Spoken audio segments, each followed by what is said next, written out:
Welcome. Welcome in the class of Water Resources Engineering.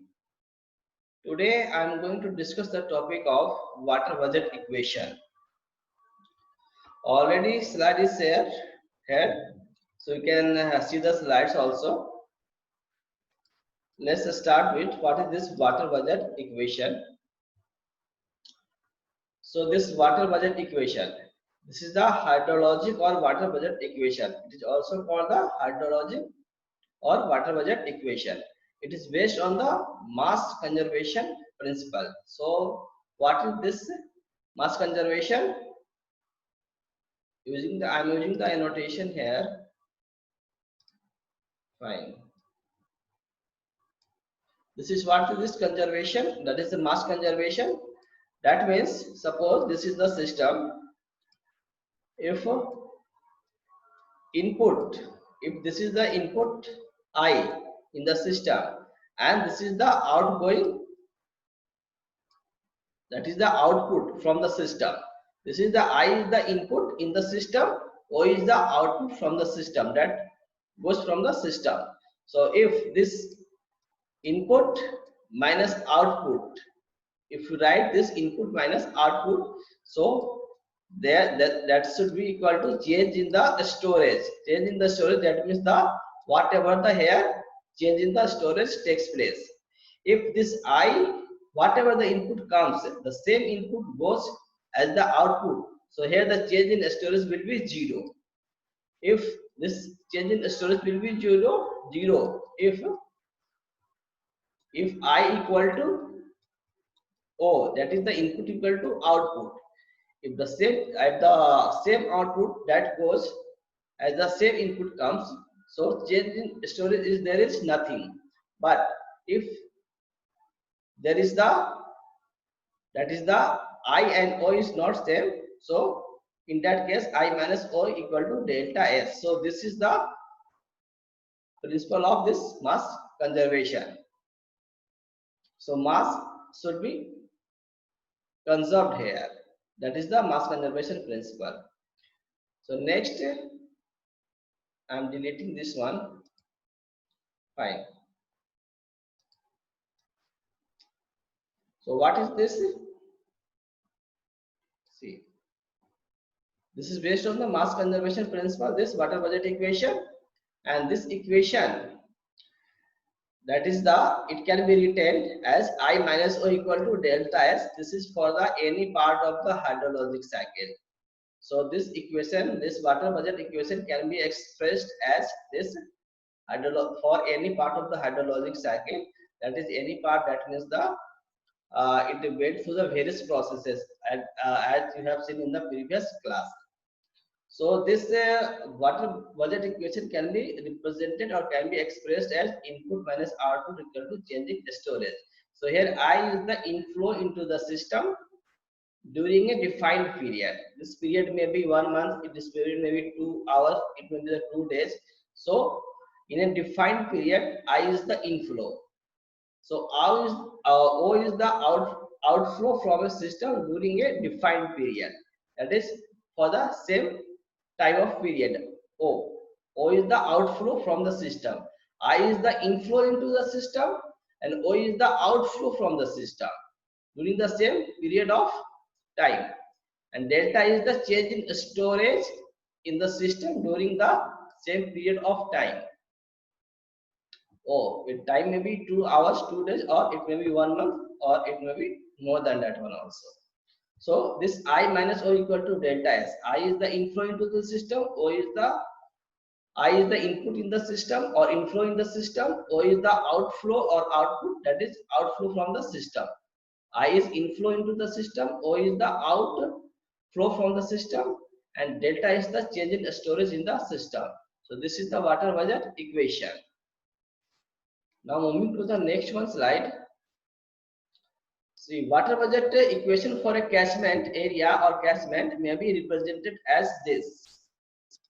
So this is P is the precipitation, R is the runoff or surface runoff, G is the groundwater flow from the catchment area, G is the groundwater flow, and E is the evaporation, T is the transpiration, delta is the change in storage.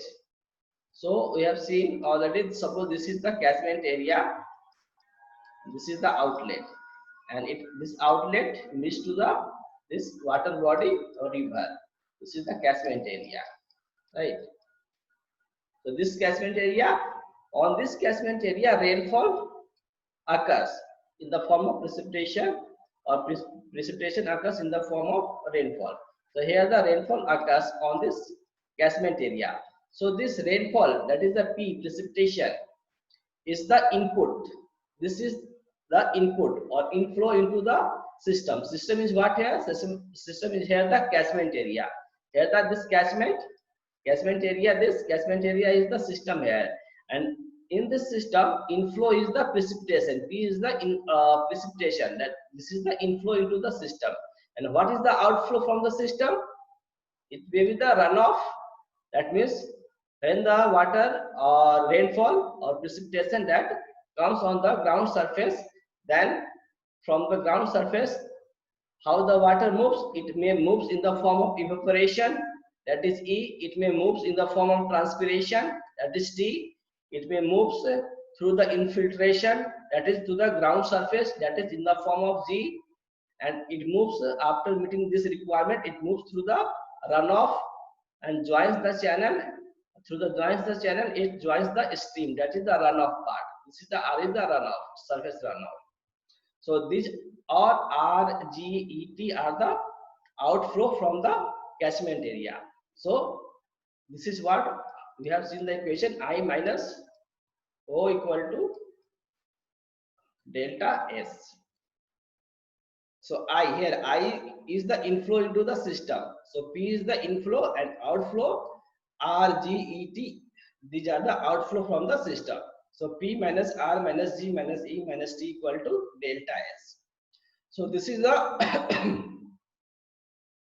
this is the water budget equation for this catchment area. So it can be written like this. Fine. Now we are moving to the next slide. In terms of losses, that is the rainfall runoff relationship in terms of losses, or losses in terms of rainfall runoff relationship. How can we write this one? See, catchment area, this is the catchment area, and this is suppose your outlet of the catchment area, and it meets here to the water body. It may be the river.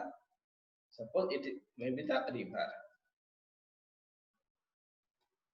So see, this is the your input rainfall. This is the rainfall input, and this is called P, precipitation. Okay. So what are the what's the water is available and what are the waters that is not available? That is the in the form of precipitation, water occurs on this catchment area. So what are the waters that available to us? So water that lost through the evaporation or transpiration, it is not available to us. Water may goes to the groundwater, that is through the infiltration. And what are the water that's available? That means the after all the losses like infiltration, infiltration, evaporation, transpiration. This is what I am writing here.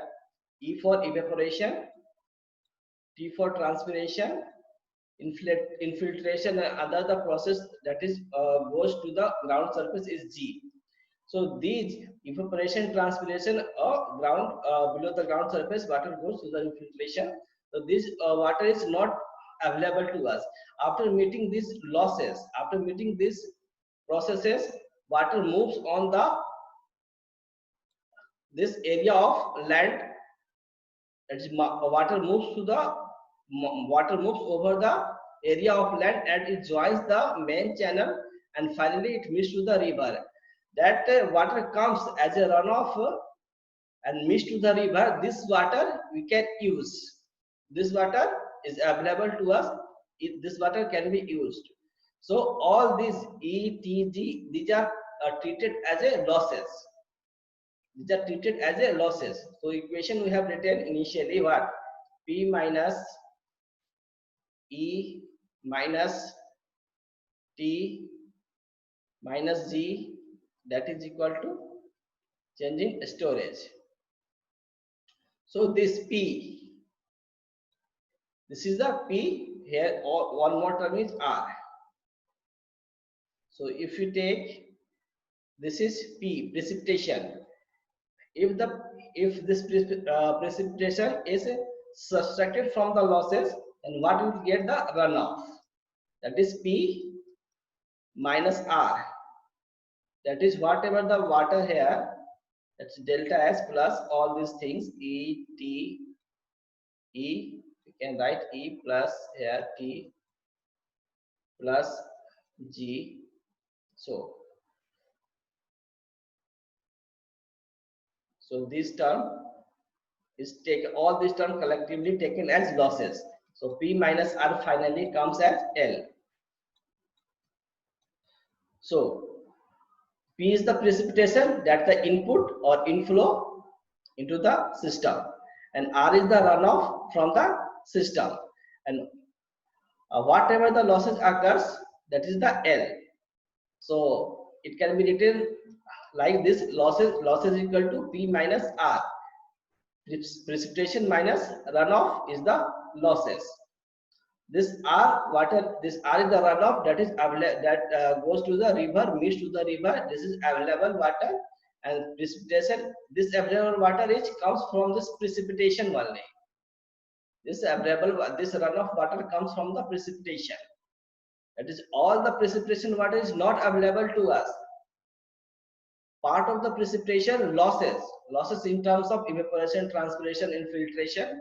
So after making all the losses, the remaining water flow as a runoff. That water is available to us. That's why it's not come under the losses. Our runoff is not comes under the losses, because this is available to us for the for different purposes. Maybe the drinking purpose, maybe the irrigation purpose, maybe the industrial use purpose. So this is available for different purposes. That's why it is not comes under the losses. So losses are the evaporation, transpiration, these are the losses. So P, precipitation minus runoff, that is equal to L, losses. So this is the how this losses can be defined, can be represented in terms of rainfall runoff relationship. So rainfall is the P, R is the runoff. So this is the relationship. So this is L equal to P minus R. This is the relationship between losses, precipitation, that is rainfall, and runoff. This is the relationship between what? Relationship between losses, rainfall, and runoff. So this is how the relationship can be written. L equal to P minus R. And one more thing, this is the runoff coefficient. This runoff coefficient, how can we define this runoff coefficient? This is the ratio of runoff to rainfall. Runoff coefficient is the ratio of runoff to rainfall. This is runoff coefficient. Well, so now coming to the next slide. Here also the water budget equation is written. Here also the water budget equation is written, but it is in terms of rate. That is the, in the previous what is given, input minus output, that is equal to change in storage. This output may be what? This may be your like evaporation loss, transpiration loss, runoff. There is what is the outflow, that O is the outflow from the catchment area. So these are the outflow. There is also the groundwater may be added. So these are the outflow from the catchment area. So inflow minus outflow gives the change in storage. So this inflow for a certain period of time, and outflow is for that period of time, and change in storage also corresponding to that period of time. So here this is written in terms of flow rate. If I bar, this I bar is the average rate of inflow of water. Average rate of inflow of water, that means it may be the centimeter per hour. That is the rate. In terms of rate, it is written in terms of rate. So I is the inflow. This is your catchment area. This is the catchment area. In this catchment area, water comes from the precipitation, as well as you can supply the water also to this catchment area from the other sources. So if from the other sources, this is the inflow rate from the other sources I bar, and this is from the precipitation. This is from the precipitation. So here is the two sources of input. One is the inflow rate that is taken from any source to this catchment area, and one is the source of water, that is source of input to this catchment area is precipitation. So I bar multiplied by delta. So this duration is given delta t. Delta is also the duration of rainfall time. That is the for whatever time this rainfall occurs, for the same time of period, this inflow also occurs from the other source to this catchment area. So input is two things here, I bar and P, precipitation. So I bar multiplied by delta T, this gives the total volume of water that comes into this catchment area, and P is multiplied by this catchment area. A is the area of this catchment. Area of this catchment. So P multiplied by area, it gives the volume for the precipitation. So this is the input for this catchment area, and output is what? I bar. That is the outflow from this catchment area is represented by Q bar multiplied by delta T. Same time, same period of time. Q bar is the outflow from this catchment area, and delta T is the time duration. This also outflow occurs in the form of evaporation, transpiration, or groundwater. We can add here. So this is the losses in terms of evaporation here. So E multiplied by this catchment area. This is the outflow from this catchment area. So when this input minus output we do, then this should become equal to change in this storage area in this catchment area. Change in storage in this catchment area.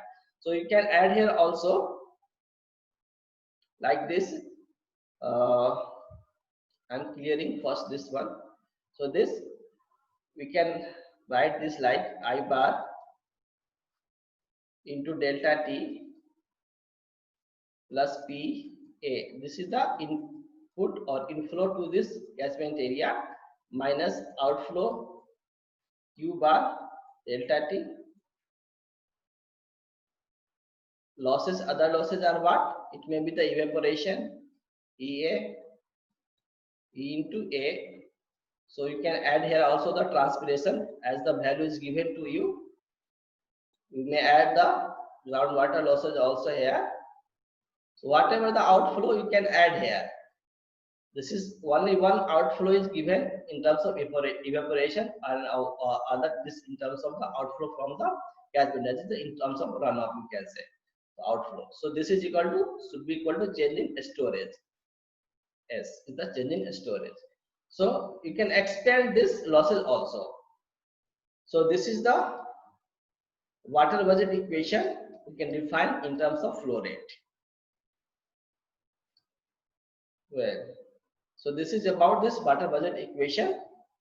This is all about this water budget equation. In the next class, we will go to solve the numerical problem on this water budget equation. So before this, we will go through this all these slides of water budget equation, so that it is easy for you to understand to solve the numerical problem on it. Thank you.